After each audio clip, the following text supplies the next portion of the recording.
Hello, everyone, and welcome to Mosaic's fourth quarterly webinar. I'm Zoe Root, the lead attorney of the Mosaics Initiative, which is funded by the Office for Victims of Crime. Here is our disclaimer assuring you that the content of this webinar is in no way represents the position of the Department of Justice. Mosaics is dedicated to providing training and technical assistance to court stakeholders on how to best identify and assist survivors of sex and labor trafficking who are facing criminal charges. Our initiative is supported by a board of human trafficking criminal legal system experts and survivors. Our training and technical assistance is totally free. We personalize the content of the training and technical assistance to the specific needs of the court jurisdiction we are working with. If you are interested in receiving training and technical assistance, please contact us at mosaics@american.edu. Today's webinar is focused on the intersection of drugs and human trafficking. We chose this topic because drugs are intimately tied to the ways that survivors of trafficking are criminalized. In addition, misunderstandings about the ways drugs are used to coerce and control survivors exacerbate the harm that survivors experience when they are ensnared by the criminal legal system. So today we'll discuss how substance use disorders intersect with human trafficking, how different types of traffickers use drugs in victimization, and court responses and connections to services. We're so glad that you joined us today, and we're looking forward to discussing this really important topic. It's also really important for me to emphasize that while Mosaics is dedicated to raising awareness about the criminalization of both sex and labor trafficking survivors, this particular webinar unfortunately only touches on labor trafficking briefly. That's because there is simply not a lot of information on the intersection of drugs and labor trafficking. But it's important to mention that just because there is not a lot of information about the intersection of drugs and labor trafficking, that does not mean it's not a problem. We know that sex trafficking survivors are often forced to sell drugs, and the forced sale of drugs always constitutes labor trafficking. Our presenter, Allison Franklin, will discuss that more later on. In addition, there's preliminary research that suggests that forced sale of drugs as a source of labor trafficking is an issue particularly among homeless youth. For example, a 2017 study by Loyola University's New Orleans Modern Slavery Research Project found that of the homeless youth population who were victims of labor trafficking, 81% reported being forced to sell drugs. So it's very clear that the intersection of drugs and labor trafficking is an issue that necessitates further research and allocation of resources. And we hope to be able to present on that research once it has been completed. I also want to note that one of the side effects of working from home is that all of our quote-unquote coworkers are hanging out with us, including my 11-week-old baby. So apologies if you can hear him crying in the background. So we also chose this topic for our fourth webinar because we have 3 training and advisory board members who are incredibly knowledgeable on this topic. Over the course of the webinar, you'll hear from Allison Franklin, Megan Ludstrom, and Charlotte Weber. They have tons of content to present to you here. Please also note that additional resources can be found on the handout tab. So without further ado, here's Charlotte Weber to start us off discussing how substance use disorders intersect with human trafficking. Thank you, Zoe, and thank you, Mosaics, for inviting me to present today. I'll also make a similar disclaimer that my neighbor is doing some construction at the moment, so hopefully it won't be too loud. She may hear some drilling and hammering while I'm speaking. Okay, so in this first section of the webinar, we're going to take a look at how substance use and substance use disorders intersect with human trafficking. So we'll start by sort of grounding everything in a trauma lens and looking at substance use as a trauma response.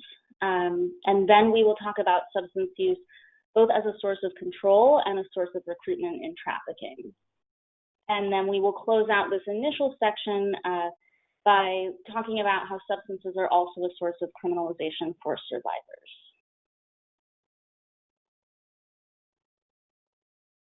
Okay, so I wanted to start off today by really emphasizing that you can't talk about trafficking without talking about trauma. And you can't really talk about substance use without talking about trauma.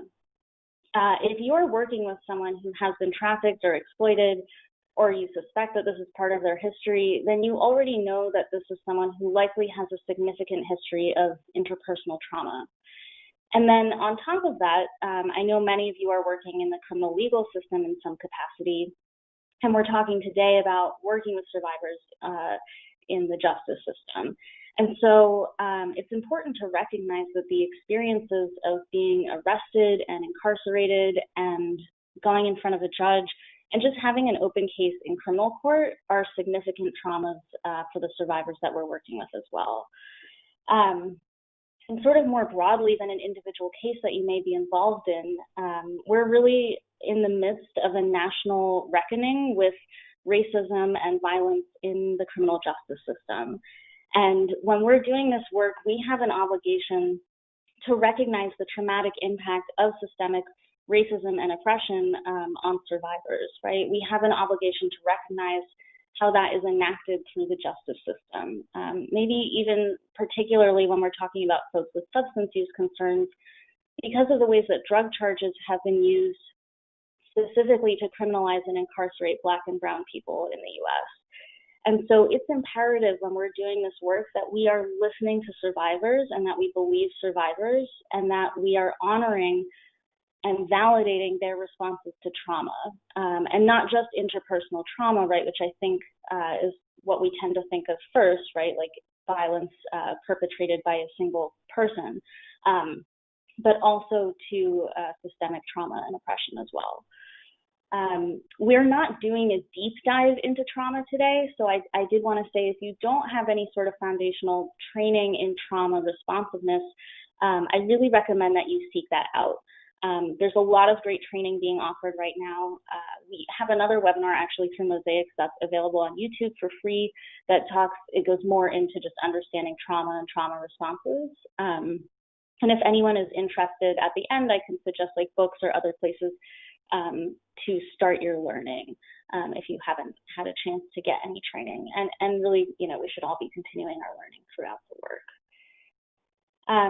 So substance use is linked to trauma, right? The research shows over and over again that trauma histories are prevalent among substance users.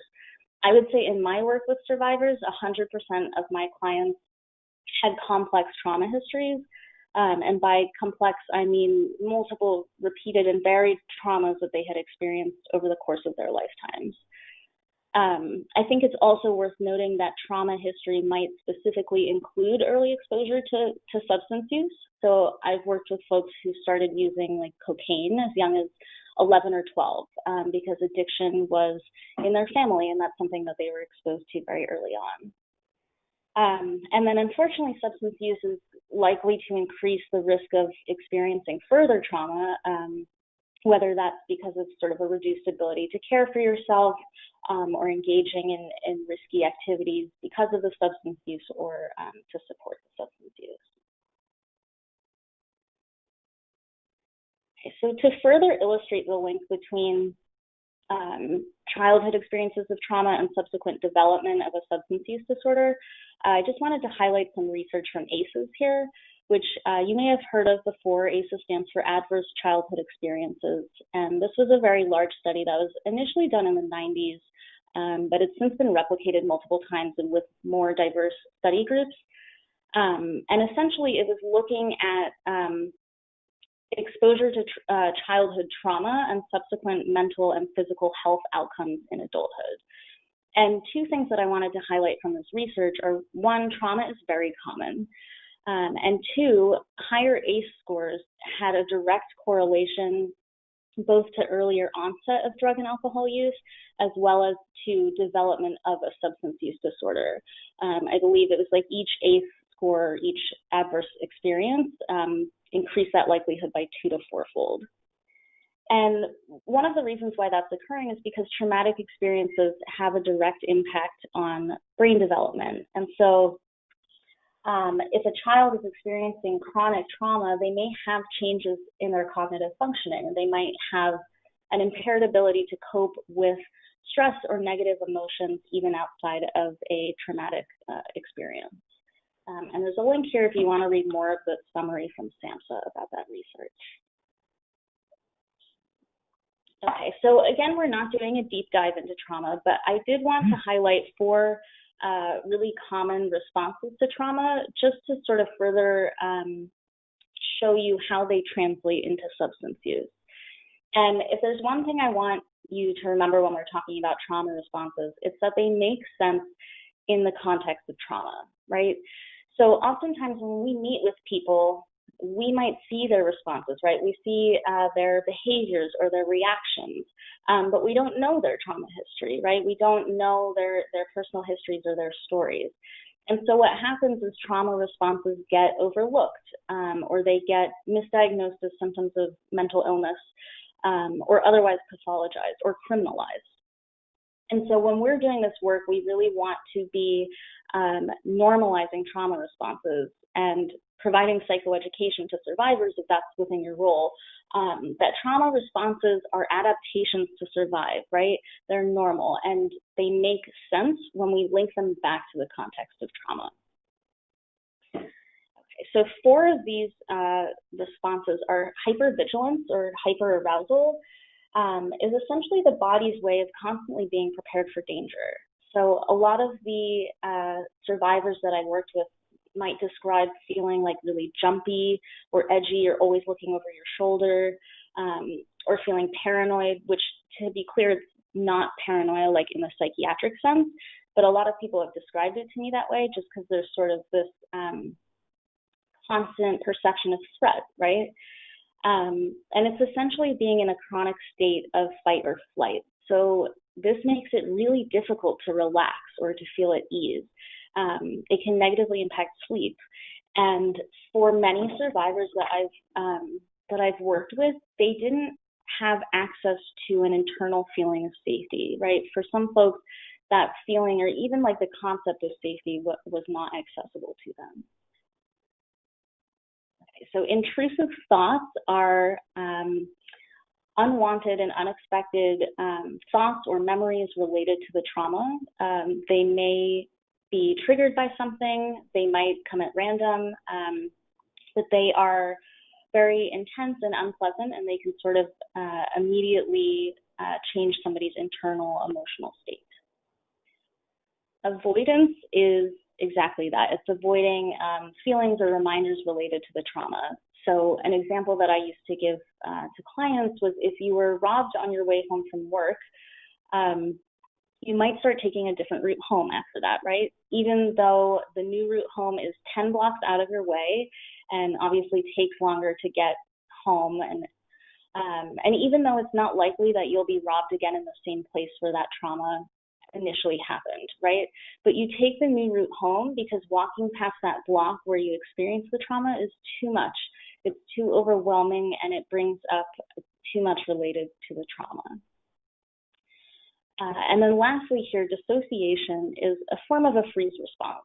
So I mentioned fight or flight. You've probably heard about a fight or flight response. Maybe you've heard about fight, flight, freeze. Freeze is a response that happens as often as fight or flight in the moment of a trauma. And dissociation is a form of a freeze response wherein you're essentially disconnected from your physical and conscious self, right? And this is a response that enables you to survive something that you can't escape and that would otherwise be intolerable, right? So you're disconnecting from that experience. It's something that may be started sort of intentionally to survive something really horrific, but when it's repeated over time, especially in childhood, it can also become an involuntary response. So I know that was a very quick run through of some complex trauma responses, but when you think about these responses, can you think about ways in which substance use might mimic a trauma response or otherwise be a way to cope with a traumatic experience, right? So substance use could be a way to regulate hyperarousal, right? It can make you feel calm and relaxed when that feeling isn't accessible to you. It could help you sleep. It could mute intrusive thoughts. And it's a really effective way to avoid feelings related to trauma or to totally disconnect from your present experience in order to survive it.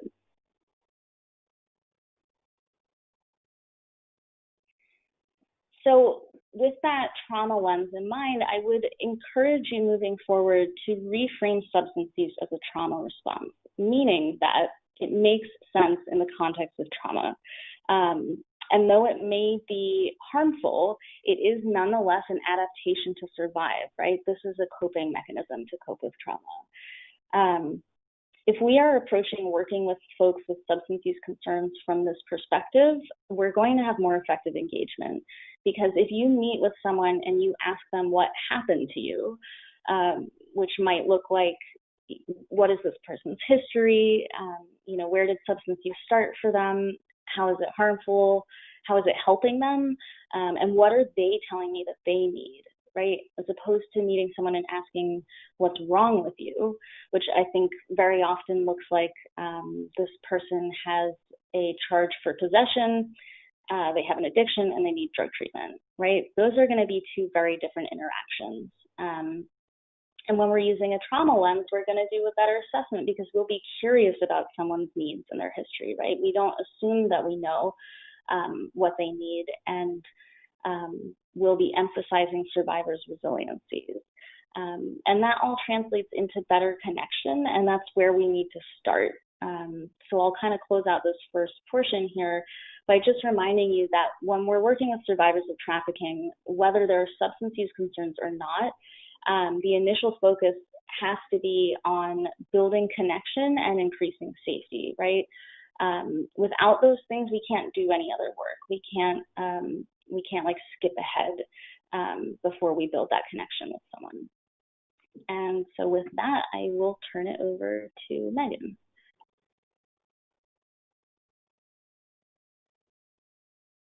Awesome, thank you. This is Megan Lundstrom, and I'm going to just be talking through, let me see if I can move this to the next, there we go.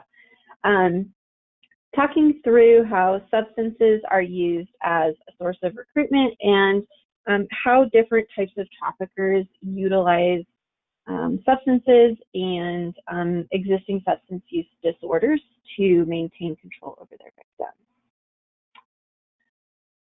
So what we know from existing studies is that substance use disorders can come before entry into the sex trade or sex trafficking situation, but we also know that it's very bi-directional, and I'll talk a little bit about that during this section as well, in that sometimes individuals will enter the sex trade or a sex trafficking situation, and then a substance use disorder develops after that point. So when we're looking at vulnerabilities, particularly around individuals that have experienced substance use disorders or are in active addiction, there's a lot of other things at play while they are battling that disorder. So loss of legalized employment, as an example, substances make it very hard to be consistent, to show up on time, to have consistent behavior within a workplace. So individuals oftentimes lose their employment as a result of that substance use disorder. Similarly, weakened family and social ties can occur where relationships get damaged, communication and isolation occur. Lack of stable housing, so again, inability to maintain stable housing due to substance use disorder. And then all of those things, kind of that root issue of poverty and economic instability. An existing criminal record can make finding employment and housing very difficult. And so it creates kind of a vicious cycle for individuals with substance use disorder history. And then finally, just that dissociative power of substances. As a direct service provider, we walk alongside survivors and a vast majority, 90+%, have a history of substance use, and the perceptions of what's happening versus what is happening can just exacerbate some of those symptoms, trauma symptoms like hypervigilance, and can make it very difficult for somebody to feel safe in whatever space that they're in. So it's important to recognize that traffickers will actively seek out and recruit from known or suspected users. Individuals with an existing substance use disorder are a very high-risk population for exploitation. Oh, I'm going to hand that off. Sorry, I'm going too far.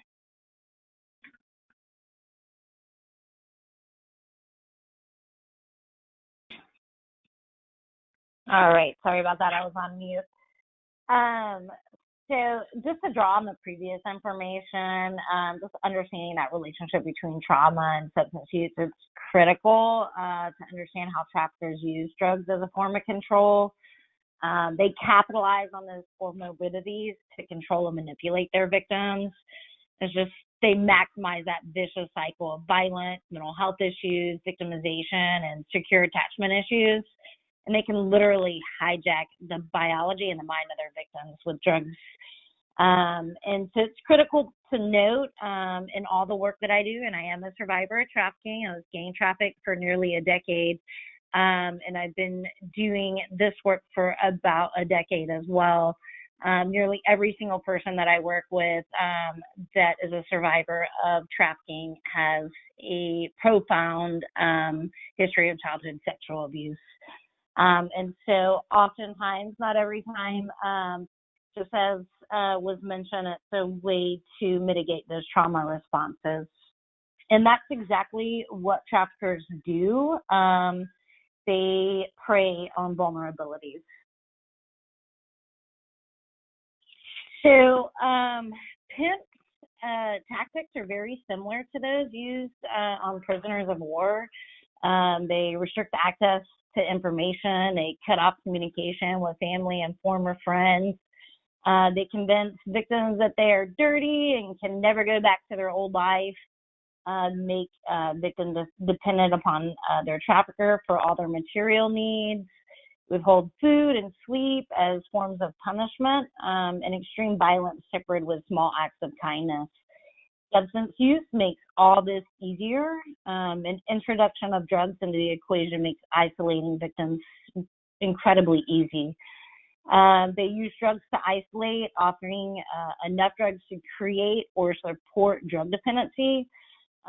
Just encourages victims to become more absorbed in getting high or escaping their trauma responses. Many don't seek an opportunity to engage with the outside world due to being hyper-focused on changing the way that they feel. So victims quickly and ease away from maintaining any kind of contact with their familiar friends or family, or even ordinary activities as substance use increases. So it's just, weakening those family and social ties. So resulting from that substance use, it actually helps traffickers create their perception that that person is unworthy. So they actually have an ability to control the perceptions even with the drug use and abuse. Most victims, including myself, with substance abuse issues or prior ones, have self-destructive thoughts and behaviors, self-contempt, feelings of shame and worthlessness resulting just from substance use. So that actually helps the traffickers control this perception that it's a choice and cured by the victim's own violation, ensuring that victims will willingly self-isolate.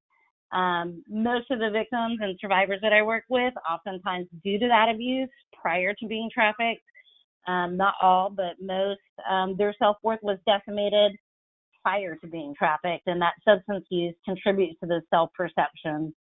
So traffickers maximize on controlling that perception by using the victim's dependency on drugs as a mean of power and control. Humiliation, too, based on their substance use, aids in that feedback loop that supports the trafficker's ability to control the victim's perception of self in the outside world. Even my own trafficker would encompass many humiliating tactics, calling me a dope fiend or a crackhead or a junkie. Nobody wants a drug addict. Look at you, you're disgusting. This is why you can't make enough money. Just those types of humiliating comments and etc. So even threats to remove access to drugs is a huge motivator for compliance. If you don't make this much money, you don't get any drugs. If you don't obey me, you only get so much drugs. And it's, for me, drugs and most of the people that I work with was a means to survival. It made that moment livable. And I often share personally that if I had not had drugs, I probably would have committed suicide. And so when a trafficker owns that means to your survival, he literally has that ability to demonstrate his supremacy. So he has the power to take away drugs and give you drugs, and that's the power to remove your means to survival. And that was my way to cope with my horrid reality.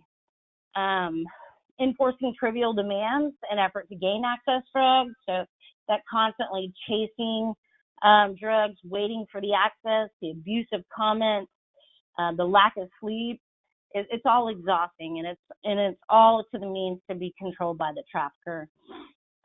It's also used to exhibit occasional acts of kindness, just throwing out drugs for use to victim aids the trauma bonding process. I see that especially as a barrier for individuals attempting to exit the life.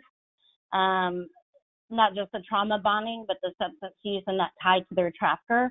And so it's also a way to incite victims to make more money, induce loyalty. And as I mentioned, those acts of kindness is exactly what we hold on to make those moments livable. And then in turn, they can be used to demand payment for debt. So withholding drugs can cause victims to suffer pain, physical and mental withdrawal symptoms, and just yet another way to punish and control.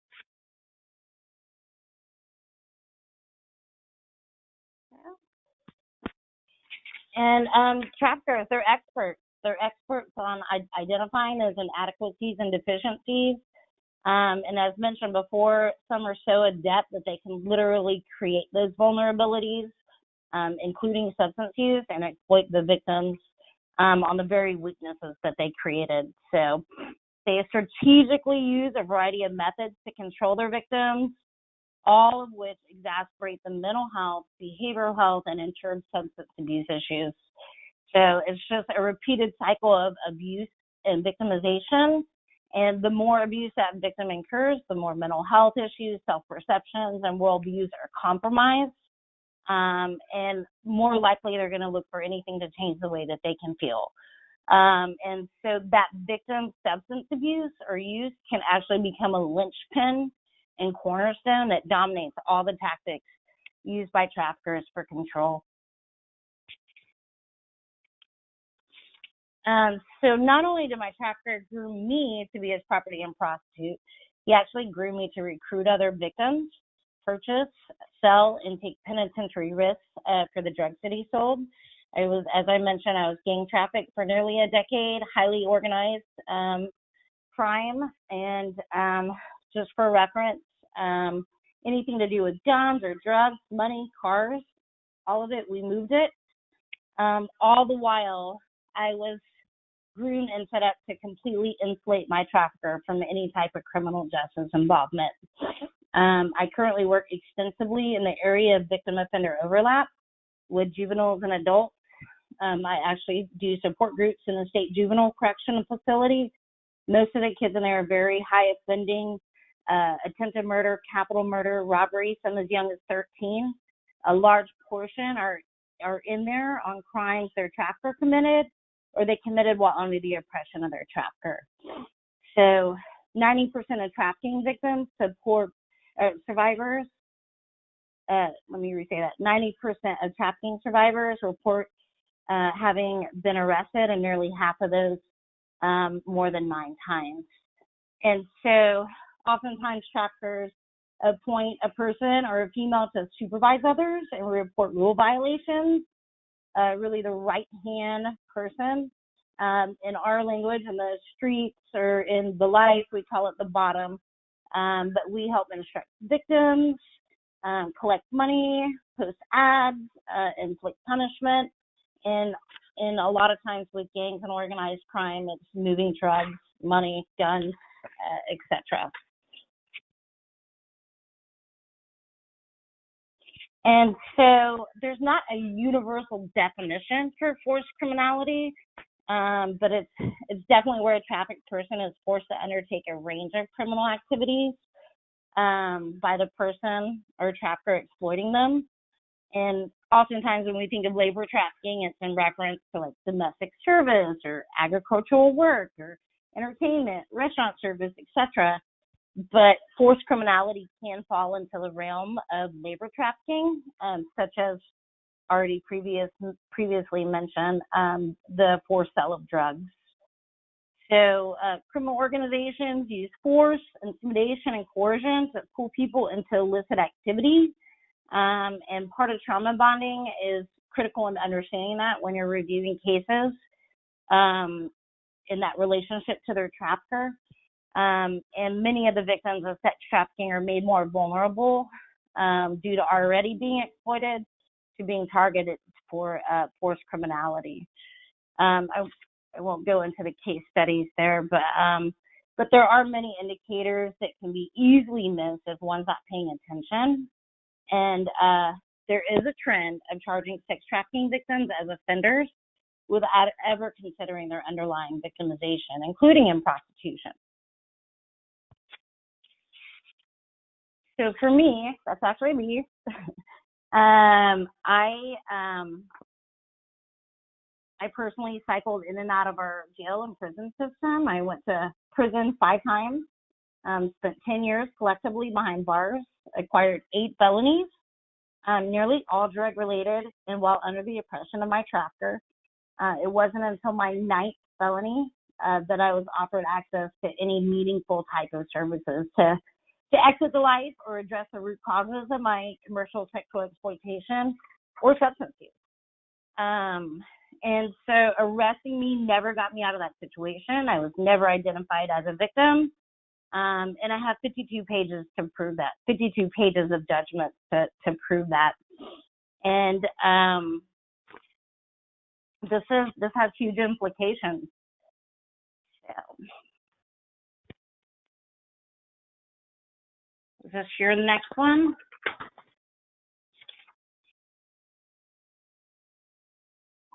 Okay, this is Megan again, and I am going to just spend some time sharing a research project that I have been a part of at the Avery Center, my organization, and it's super relevant to this because what we were looking at is the intersection of substances and different types of third-party traffickers.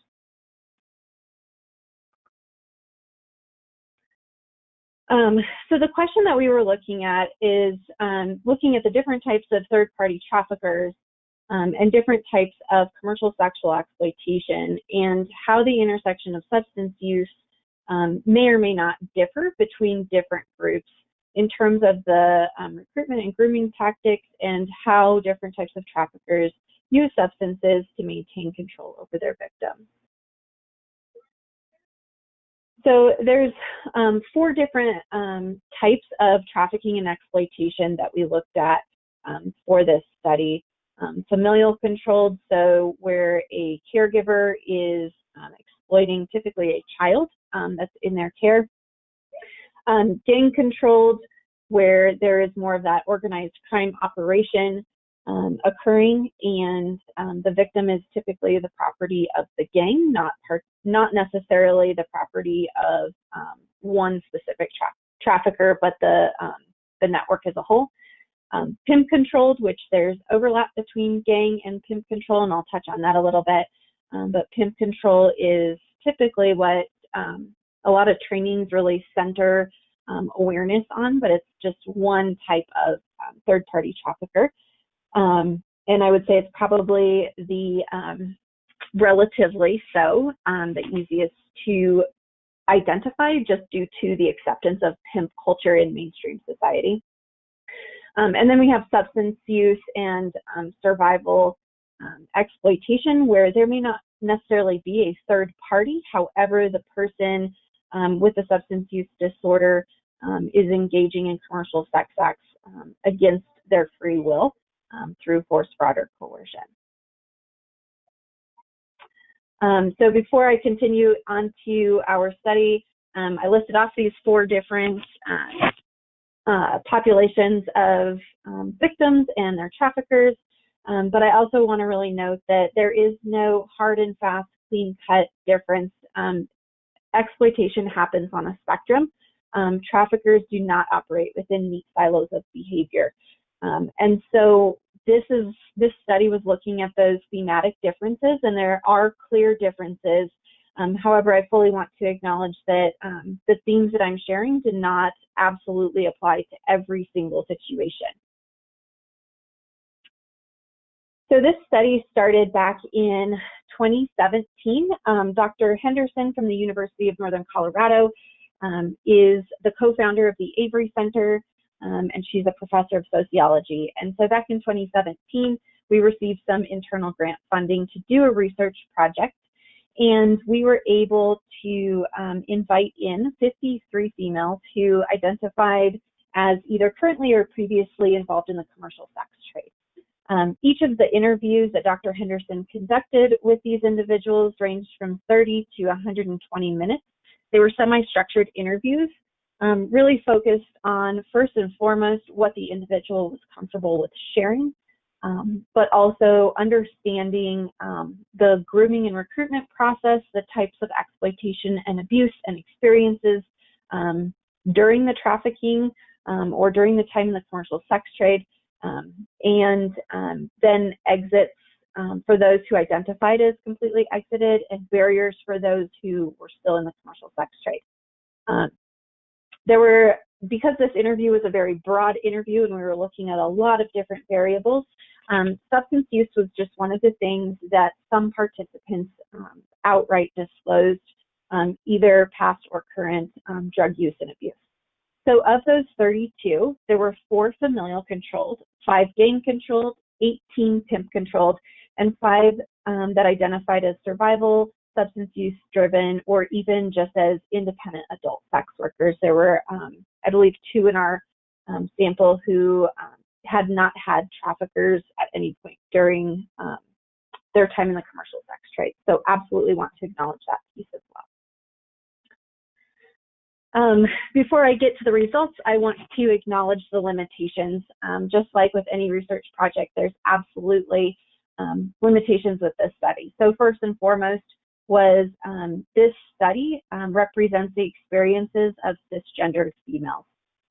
So male, non-binary, and gender non-conforming individuals were not a part of this sample. This is a really critical place that we need to continue doing research to hear the experiences of folks along all gender identities. Substance use disorder was not the focus of the larger study. It was just one piece of the conversations that developed very organically. So there may be additional experiences from folks that were just simply not included because they did not feel comfortable sharing that during their interview. And then finally, there's 2 theories that we use, and they kind of intersect with each other. So life course theory and stages of change. Life course theory, we're really looking at people identify and understand their surroundings based on where they're at that point in time. So the experiences of somebody who identified as currently in the sex trade is likely going to be very different from somebody who identifies as having successfully exited and they're reflecting back on their time in the commercial sex trade. So that's one thing that actually makes this study very dynamic. And then stages of change was originally developed to address and understand how people navigate substance use disorder and long-term sobriety. So the stages of change is cyclical, and it's something that we use within our direct service programming at the Avery Center. And also similar to life course theory, acknowledges that people are going to identify their experiences and their environment differently based on where they are in the stages of change. So with familial control, so again, familial control typically is a caregiver who exploits a minor who is under their care. In all of the research and direct service provision that I've seen, familial controlled trafficking starts as early as birth, and typically individuals, once they turn 18, are able to escape that situation. Sometimes, because that familial grooming process starts in early childhood, it can completely normalize commercial sexual exploitation. And so we do see sometimes individuals with that introduction through familial trafficking coming under the control of pimp or gang trafficking, or continuing to engage in survival sex after the age of 18 out of a lack of options and having completely normalized that exploitation and trauma. So within familial control, then looking at substance uses specifically, there's two categories that we saw in our study. And I will acknowledge that our subsample for familial was very small. And so further studies need to happen in this area. But what we found were these kind of two subgroups within familial controlled trafficking. The first of which is the caregiver themselves has a substance use disorder, and they sell the child in exchange for basic needs or substances. So this can be to individuals who are paying for sex, or it can be to a drug dealer who is exchanging substances for access to that child's body. And oftentimes within this context, juveniles have an introduction to substances, whether because it's in the home and they have access to those substances, or their caregiver or the drug dealer provides those substances to the child to help sedate them during their exploitation. The second category within the familial control that we saw a theme around was high demand groups. Sometimes this can be referred to as a cultic group or an extremely strict religious group. Just generally within cultic groups and high demand groups, substances are generally forbidden within those communities. And so the survivors that we interviewed for this study that talked about substance uses, they said that those substances were not allowed and they simply did not have access to them. It's important to note that despite the fact that they did not have access to those substances while under familial controlled trafficking, that doesn't mean that they wouldn't later on, after escaping that situation, go on to use substances as a means for coping with the trauma that they had endured. Then we have gang controlled trafficking. And as we all know, we have drugs, weapons, and humans that gangs move around and sell. It's extremely profitable. One of the unintended consequences of Nixon's war on drugs is a transition from gang members are moving away from selling drugs and weapons to including more human trafficking, because it removes a significant amount of risk for the gang members. That victim can be out generating income. It does not require the gang to re-up on that substance, that product, as frequently, because the product is a human that can be sold repeatedly. With the gang-controlled victims, which again, this was a relatively small piece of our sample, but absolutely some themes emerged here. Gang-controlled trafficking, we heard stories and experiences of kidnapping, stranger abduction, forced drug use, and extremely violent physical abuse by gangs. And with that all comes that substance use piece.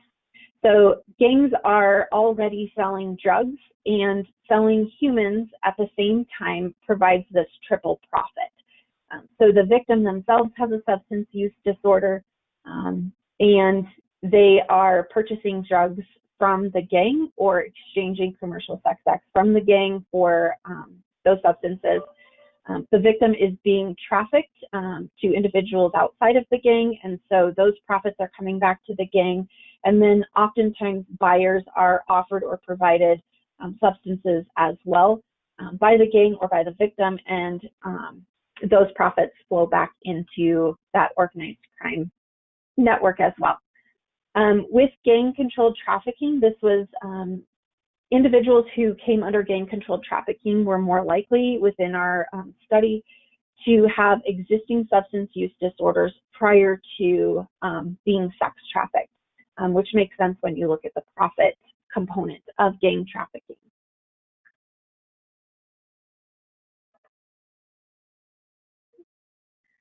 So here's just a couple of quotes from the gang-controlled survivors sharing about their experiences with substance use and that forced drug use that I mentioned. So individuals who are under gang control experience significant barriers to exiting that situation due to the brutal force and physical restraint.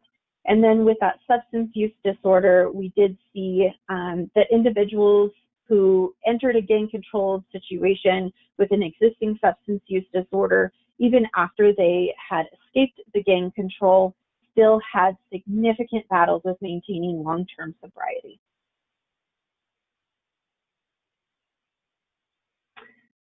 And then moving on to pimp control. So like I mentioned, with that unintended consequences of Nixon's war on drugs, with gangs moving to including more and more the sale of people, pimp-controlled trafficking was born out of this gang intersection as well. So many traffickers who identify as pimps and use tactics that are categorized as pimp control tactics oftentimes have gang ties in their past.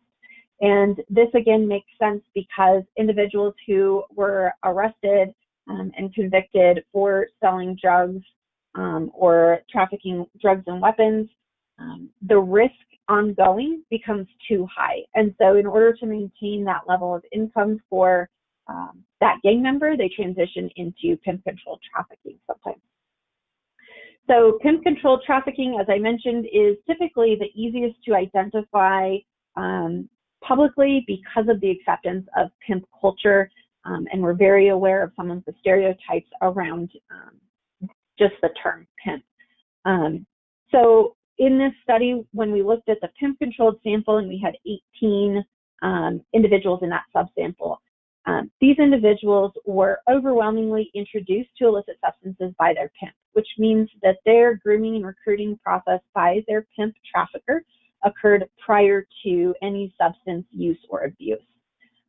This was pretty much always introduced socially. So come use these substances with me, come try this with me, let's do this together. This will help you sleep, this will help you feel braver. So very socially introduced over time. What we also heard was very strong themes around emotional and trauma bond driven use. So once that trauma bond was there, the pimp trafficker would use substances to continue to fuel that addiction, not only to the substance, but to the relationship. Withdrawal became leverage for compliance. So an individual who developed a substance use disorder would then enter withdrawals, and oftentimes traffickers use withdrawals as a means of leverage. And then pimps do target individuals who have existing substance use disorders. However, we didn't see this as frequently with a pimp-controlled subpopulation as we did with the gang-controlled.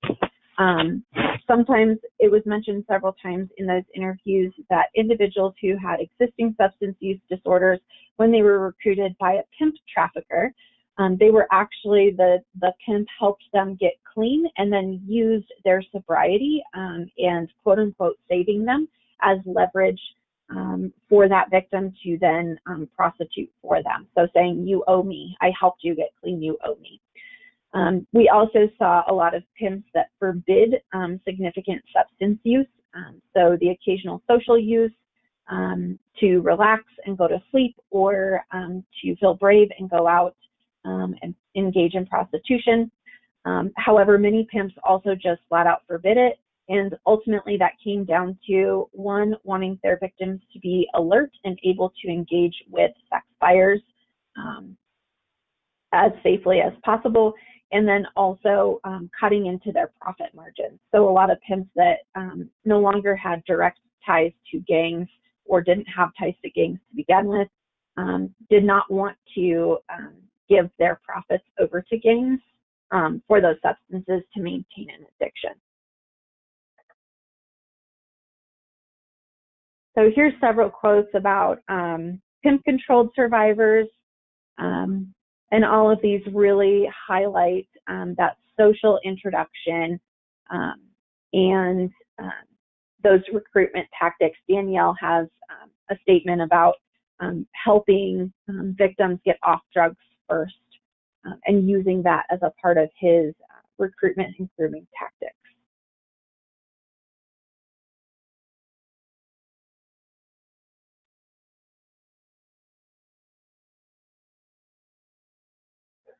So when it comes to survival and substance use disorder-driven prostitution, juveniles who experiment with illicit substances, overwhelmingly in our study, just has been mentioned multiple times in this webinar so far, had significant childhood trauma, and so began experimenting with illicit substances, typically in their teenage years, which then became a full-blown addiction that drove them into sex work and into prostitution. And then on that opposite side, we had individuals who were legal adults when they entered the commercial sex trade, had maybe used substances very socially, very sporadically, and they did not disclose in our interviews a substance use disorder at that time.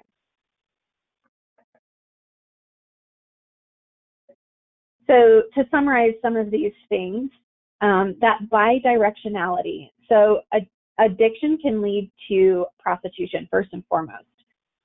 So somebody who has a substance use disorder will eventually oftentimes have to engage in prostitution to survive financially. Again, they're a very high-risk population and are targeted by traffickers because of those vulnerabilities and the high level of basic needs that they need in order to get through each day. So as you can see, there's some quotes from our interviews there. And then, so that's addiction coming first, and then prostitution coming as a result. And then there's the flip side. So an individual entering prostitution and an addiction coming as a result of seeking out coping mechanisms for the trauma that was being endured. So you can see several quotes here, and these two are by individuals who are currently in the commercial sex trade and talking about how their addiction came to be what it is currently at the time of the interview. And both of them shared that they experienced sex trafficking first, and then were offered substances or forced to take substances, and they found being sex trafficked and having to prostitute, they were able to endure that trauma with the help of substances. So to wrap things up from this study, treatment plans need to acknowledge those root issues. So did the prostitution and sex trafficking come first, or did the substance use disorder come first? And how a treatment plan is developed has to look at that among many other components.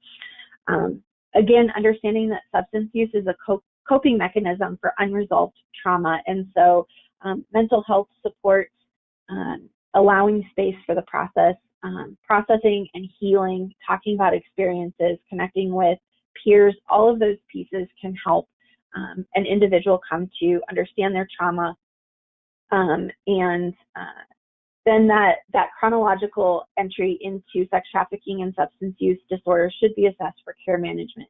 There is no one size fits all treatment plan or care management plan or a diversion plan within the context of court that fits all victims and survivors of sex trafficking that have a substance use disorder. It really has to be an individualized plan. Okay, handing this off once again. Great, thanks so much, Megan. So next we're going to talk about court responses and connections to services. So what does this mean for criminal stakeholders interested in identifying and reducing harm to trafficking survivors? Well, first of all, at the very least, it means that court stakeholders cannot limit their target population just to people facing prostitution charges. If the court truly wants to help survivors of trafficking, they have to understand that they might be coming in on any number of charges, both minor and serious. In addition, court stakeholders should recognize that anyone charged with a drug-related crime could potentially be a survivor of trafficking, even if that crime is connected to a large drug trafficking operation. As Allison and Megan so eloquently discussed, survivors find themselves involved in and in the vicinity of all sorts of crimes, and they are often used as pawns to protect their exploiter from exposure to the criminal legal system. So regardless of the type of crime they are charged with as a result, they are no less deserving of the court's creative interventions, services, and compassion, just as those charged with minor prostitution offenses are. Now, I know we have a lot of service providers and a few public defenders on listening to this webinar, which is wonderful.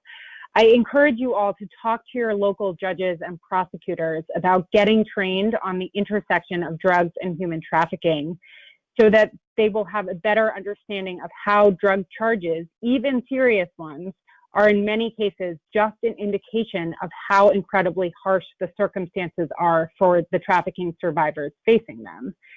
Responding with traditional criminal legal responses, such as incarceration, will only further the harm those survivors are experiencing.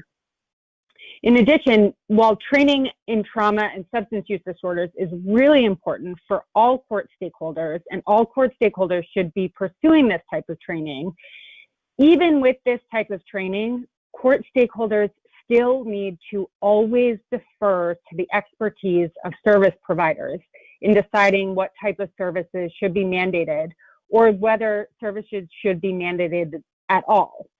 So accordingly, any court trying to respond to the needs of trafficking survivors needs to have a very clear delineation of roles between legal personnel and service providers, and make sure that the service providers are given voice and power and that their expertise are respected. Over to you, Charlotte. All right, thanks, Zoe. So yeah, to reiterate a little bit what Zoe said, courts should be screening for trafficking and trauma across all charges, right? Not just charges that we think are related to trafficking. And ideally, every court would be using some kind of standardized assessment tool so that, again, we're screening folks uniformly and not like improvising based on the charge or based on our perception of a person. But I also kind of want to make the disclaimer here that it's not important that you get a disclosure of trafficking or some kind of confirmation of trafficking for a couple reasons. So some survivors are not going to identify as having been trafficked, even if they meet that legal criteria. That may not be how they identify, and we don't want to like force that identity or label onto them if it doesn't feel meaningful or true to their experiences. And for other survivors, that kind of disclosure is going to take a long time and a lot of trust. And that's a good thing, right? Like when we think about the intensely vulnerable information that people might be sharing with us, if they're not sharing that with us right away, right, in the first assessment or first couple of sessions that we're meeting with someone, that's not a bad thing. That makes sense that there needs to be a development of a relationship and trust before somebody is sharing that information. And then lastly here, it's really potentially harmful for the courts to try to pull information about somebody's trauma or their trafficking situation from them before they're ready to share, before it's safe, or before we're in a position to then follow through with that information, right? Like, are we then providing long-term trauma counseling or offering resources to help someone get safe? Like, we want to think about what is the purpose of us obtaining this information. And you can still be sort of screening and be mindful and be talking about trauma or providing psychoeducation around trauma without pulling information, right? And when I am meeting with folks, especially like in the first meeting when I'm doing assessment, I always remind people that nothing I ask needs to be answered, right? They could not answer a single thing in the assessment, and that's completely fine. So you always want to make sure that folks know there's no pressure and they're in control of what information they share. All right, so there are things that you can be mindful of that you want to pay attention to and maybe explore, make note to explore as you get to know someone and as you're thinking about their safety. But these are possible indicators. They don't guarantee that somebody has been trafficked. Somebody might have sort of all of these red flags and not have been trafficked. And I think for my work, working directly in the courtroom, it was a constant balance of sort of knowing, being aware, knowing what to look for and thinking about safety a lot, but also not making assumptions about people, right? And I should say my work was with survivors of sex trafficking, so this list is pretty specific to that population. But sort of most obviously, do they have a history of many prostitution arrests or convictions in their rap sheet? Has somebody ever had to engage in survival sex, right? Like, do they ever have to run away from home? Do they ever have to exchange sex for food or shelter? How old were they when that was happening? Something that I think gets missed a lot in substance use assessments is how are you getting income to support your use?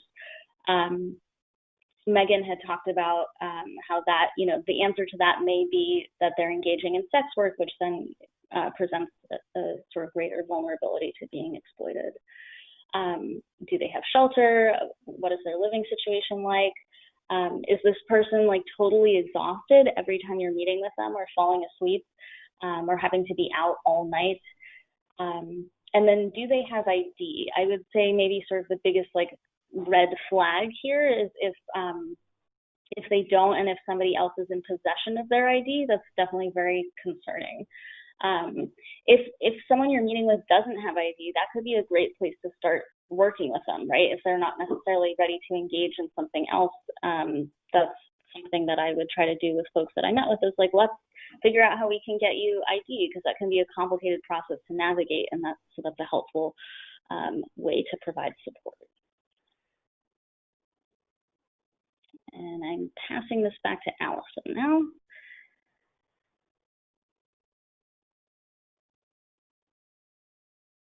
Sorry about that. I'm on mute. And so I think this is critically important in regards to criminal justice responses is the barriers to exiting trafficking.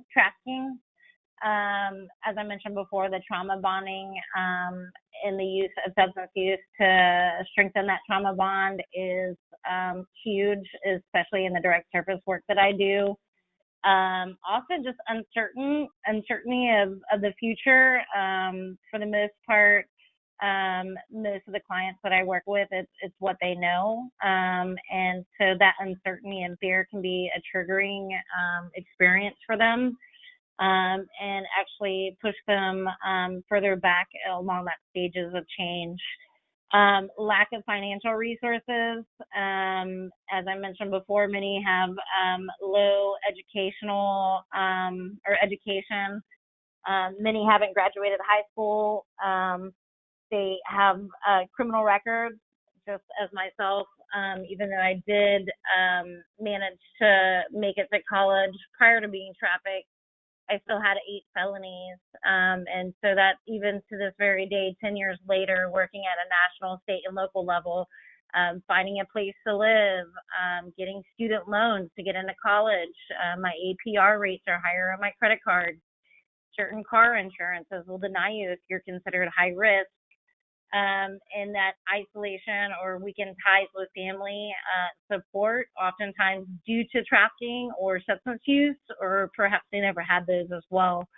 And so for me, because I was never identified in our criminal justice system, and that was my entry point for services, instead I cycled in and out of victimization and services.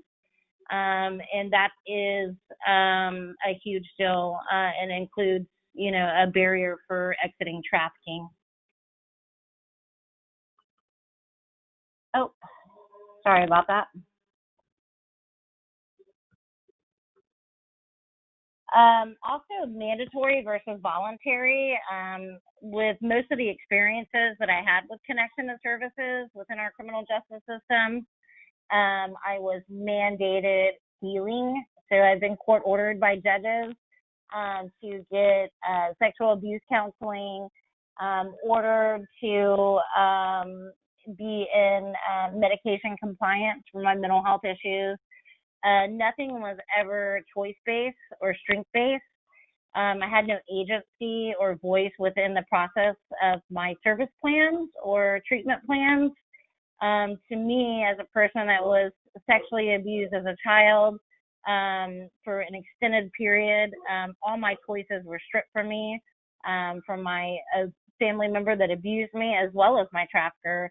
And so that mandating of healing and services was very coercive and actually was a deterrent and me deciding not to participate in those type of programs. And in fact, oftentimes I would just return to life and not complete my probation, not complete the services, or if I did complete the services, it was only to be in compliance so that I could remain free.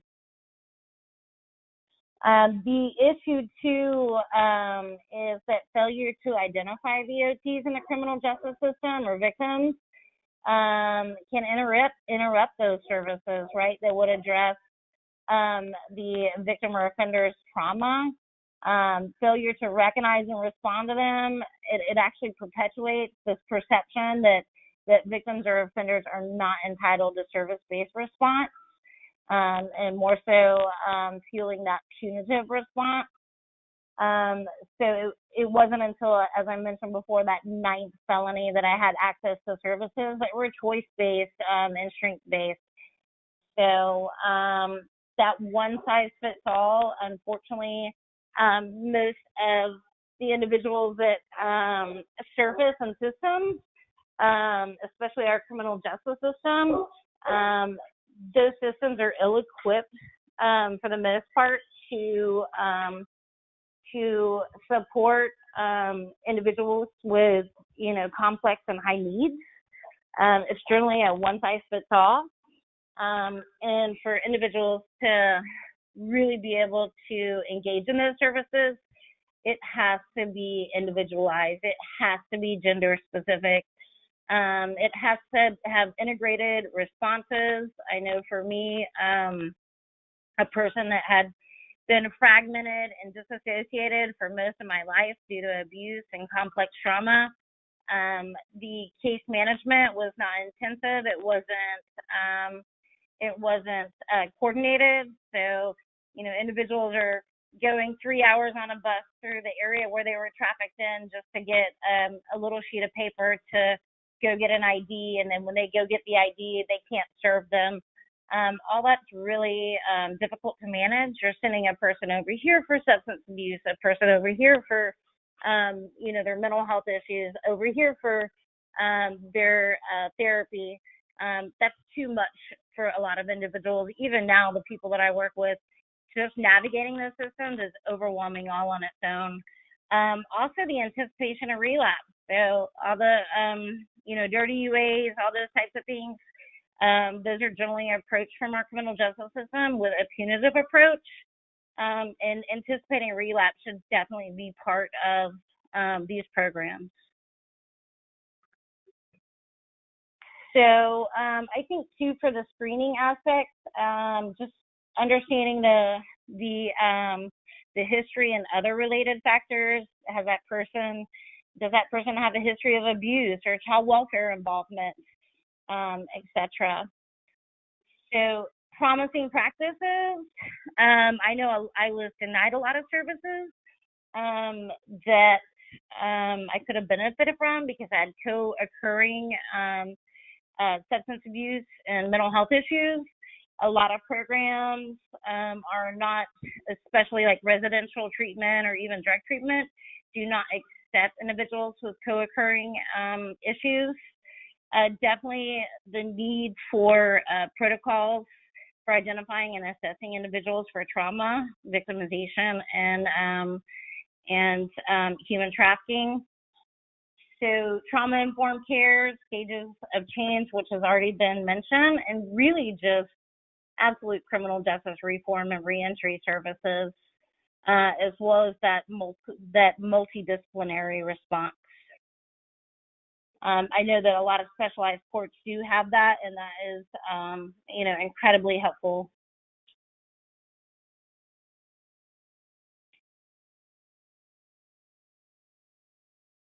All right, this is Charlotte. I'm going to pick it up here.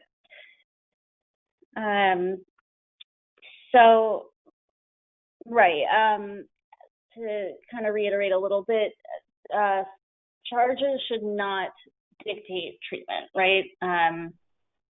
Treatment or services should be based on a comprehensive assessment and a collaborative assessment to understand, what somebody's needs are.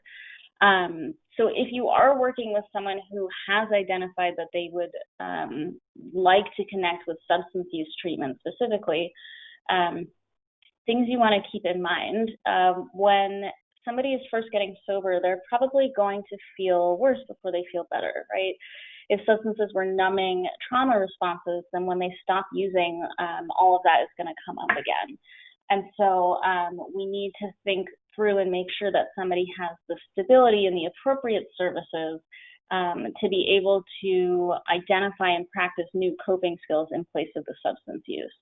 And if they don't sort of have that stability, then we need to factor that into the service plan and make sure that they're getting connected with that. Oops, sorry, I'm just trying to switch the slide here. Here we go. All right.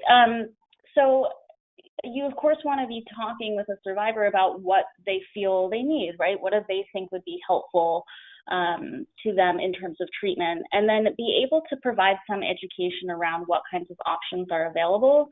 And that's going to look different from state to state and city to city, and depending on what insurance covers.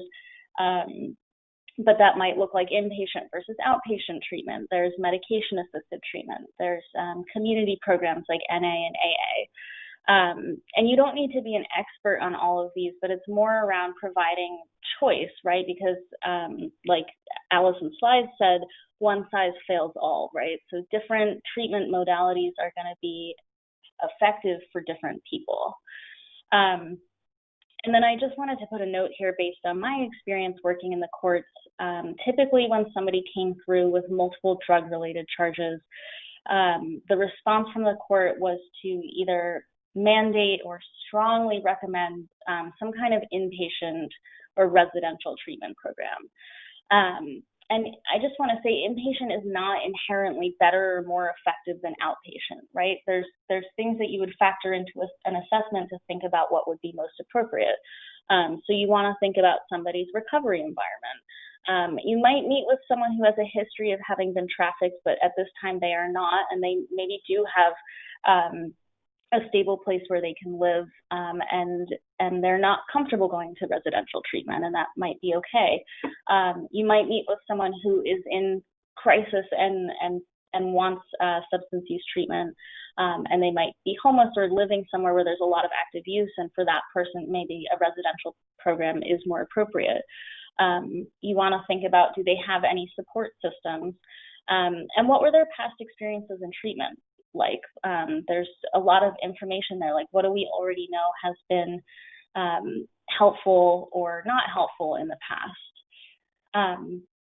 And especially when you're working with trauma survivors and potentially referring to a residential program, you want to be talking about how to prepare for being in an environment where there's like rules and restrictions 24/7. Because one of the defining characteristics of experiencing a trauma is a total loss of power and control in a really tremendously terrible way. And so for some survivors, subsequently being in a situation in which control or power are taken away can be really triggering, right? That can feel intolerable. And so we want to be thinking about that before we just send somebody to a program where there will, you know, in a residential program, there will be like a lot of sort of rules and restrictions in that environment.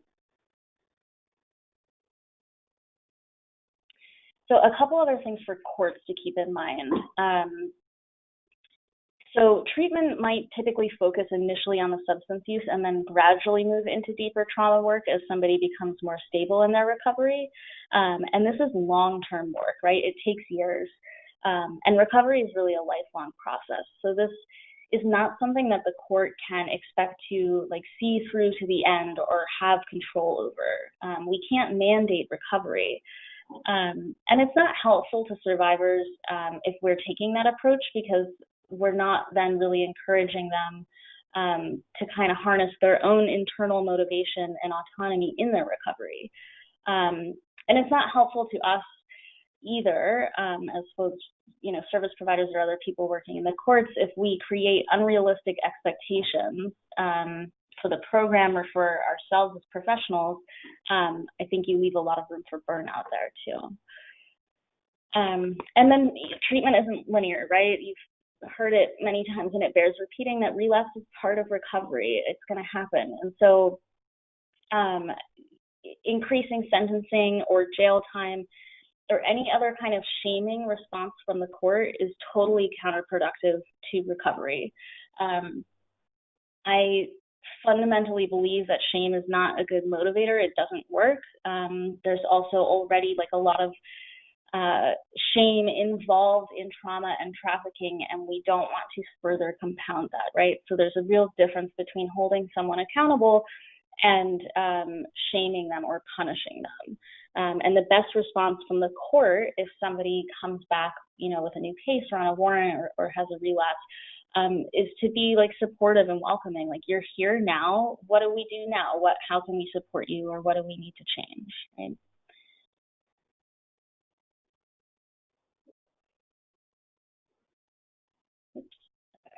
And then just another note here for anyone who might be making referrals or looking for places to refer to.